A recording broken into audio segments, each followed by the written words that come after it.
Hello, welcome back to my channel. ఇవాళ simple and ఈజీగా అయిపోయే పూరీ కర్రీ చేశాను. ఒక్కసారి నా స్టైల్లో పూరీ కర్రీ చేసి చూడండి, చాలా బాగుంటుంది అండ్ మీకు ఖచ్చితంగా నచ్చుతుంది. దీనికోసం నేను ఇక్కడ ఆలూల్ని బాయిల్ చేసుకొని ఇలా కట్ చేసి పెట్టుకున్నాను. కట్ చేసి పెట్టుకున్న ఆనియన్స్, పచ్చిమిర్చి, కొద్దిగా కరివేపాకు, తాలింపు కోసం జీలకర్ర ఆవాలు, మినపప్పు, శనగపప్పు, జింజర్ గార్లిక్ పేస్ట్. ఇక్కడ స్టవ్ ఆన్ చేసుకొని ప్యాన్ పెట్టుకొని ఇందులో కొద్దిగా ఆయిల్ వేసుకొని, ఆయిల్ కొంచెం హీట్ అయిన తర్వాత ఇందులో జీలకర్ర ఆవాలు, మినపప్పు, శనగపప్పు వేసుకొని మీడియం ఫ్లేమ్లో పెట్టుకొని కుక్ చేసుకోవాలి.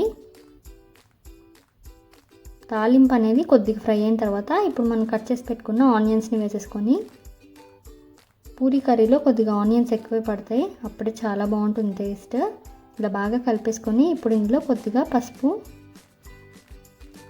సాల్ట్ చూసుకొని వేసుకోండి, కావాలంటే మళ్ళీ వేసుకోండి. మీడియం ఫ్లేమ్లో పెట్టుకొని ఇలా బాగా కలిపేసుకొని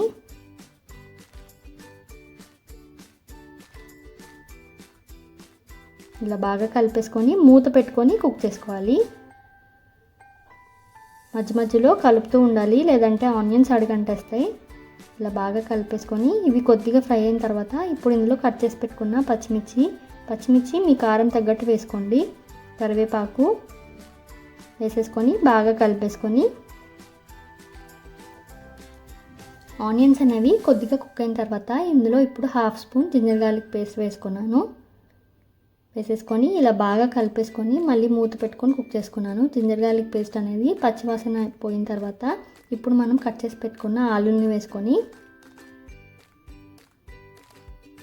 ఇలా బాగా కలిపేసుకొని,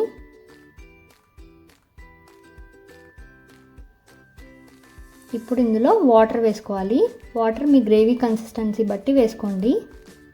శనగపిండి వేస్తాం కాబట్టి వాటర్ కొంచెం ఎక్కువే పడుతుంది.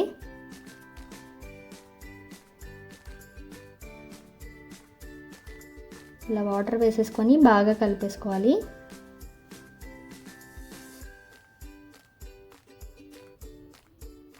మూత పెట్టుకొని మీడియం ఫ్లేమ్లో పెట్టుకొని కుక్ చేసుకోవాలి. మధ్య మధ్యలో కలుపుతూ ఉండాలి, లేదంటే అడుగంటేస్తుంది.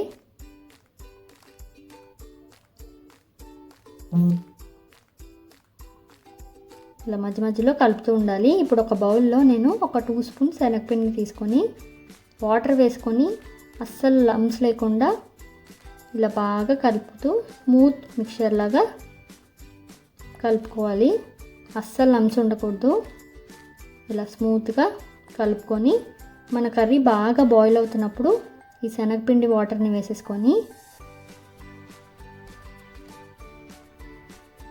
ఇలా బాగా కలిపేసుకొని మీడియం ఫ్లేమ్లోనే కుక్ చేసుకోవాలి. ఇప్పుడు ఇందులో నేను ఒక 1/2 స్పూన్ ధనియా పౌడర్ వేసుకొని బాగా కలిపేసుకొని